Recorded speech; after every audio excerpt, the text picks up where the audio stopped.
Greetings and welcome to another Indie Game of the Week here at Words About Games, a weekly series of videos where we take a look at an upcoming indie game that's caught our attention, shine a spotlight on it, and talk a little bit about why it looks potentially awesome. As always, if you're intrigued by the game we're talking about, you can find a full suite of links to learn more in the description below the video.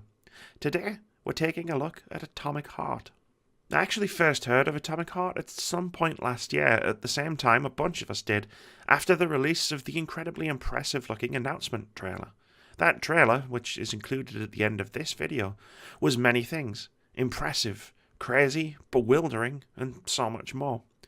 For a trailer that was only 1 minute and 40 seconds long, it was also packed full of small snippets of detail that hinted at the various systems and mechanics you'd find in it, whilst also showcasing the bizarre world you'd explore.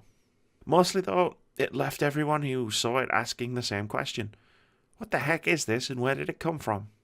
Atomic Heart is an indie game self-published by a development studio no one had ever heard of, and one that wouldn't look out of place standing next to most AAA games.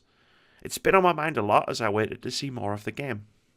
A 10-minute gameplay demo put the game firmly back to the forefront of my thinking, making it an easy pick for Indie Game of the Week. Atomic Heart already looks incredibly polished, packed full of some great looking features and tight gameplay with a world that I desperately want to get lost in. There's so much that looks awesome about this game that it's difficult to know where to start when talking about it. But I figure the best place to start is the first thing I noticed. This game looks drop dead gorgeous. I'm legitimately blown away by the level of detail and graphical fidelity in the screenshots and trailers that are out there.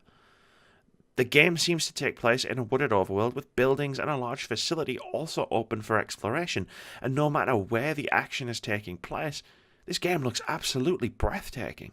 And then there's the setting itself. Atomic Heart looks like it's taking some pretty excellent inspirations, chiefly from BioShock and the Metro series. The game is set in an alternate timeline where a technological revolution happened in the Soviet Union. Robots, the internet, holograms, and more are all present in the game's fiction, but filtered through a lens of Soviet communism, which is already a fascinating hook for a hugely intriguing world that you get to explore. But of course, not all is well. Atomic Heart sees you playing as a Soviet KGB officer who's sent to some kind of research facility. As you can probably tell from the gameplay playing over this video, things do not go well for the protagonist. The robots are out to kill him, and there are some clearly disturbed, highly disturbing people, and I use the term people very loosely here, who also want to ruin this guy's day. It's a weird world full of quirks and creepiness, and I badly want to explore every nook and cranny of it. So it seems like Atomic Heart sits somewhere between a dystopian horror and a first-person action game. Developer Mundfish call the game an action RPG, and looking at the footage we've got so far, it's hard to disagree. Also because they're the developer and they know better than anyone what type of game they're making.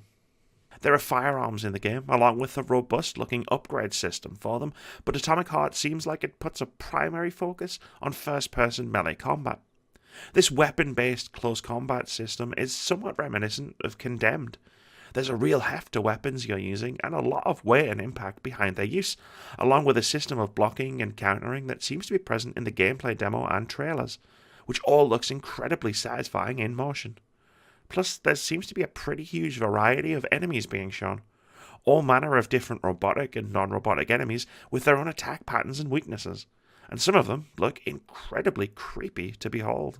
One other thing I noticed from the initial reveal trailer was the map, which looks pretty damn big. According to the game's official website, the facility in Atomic Heart will feature several different regions, with different biomes on the surface, a multi-level structure with both surface and underground areas, and some PvP areas, where players will be able to engage in combat with one another. It looks impressively open, and it sounds like there'll be a wide variety of different locales for players to explore in the finished game. Atomic Heart came out of nowhere a while ago and wowed me with its initial reveal trailer, but the long gameplay demo that Mundfish recently released has pushed me to be incredibly excited for the game's release. The world looks gorgeous, and the setting looks weird and creepy in all the right ways. I can't wait to get my hands on the finished product and dive into this dystopian, Soviet-flavoured nightmare when the game launches sometime in 2019.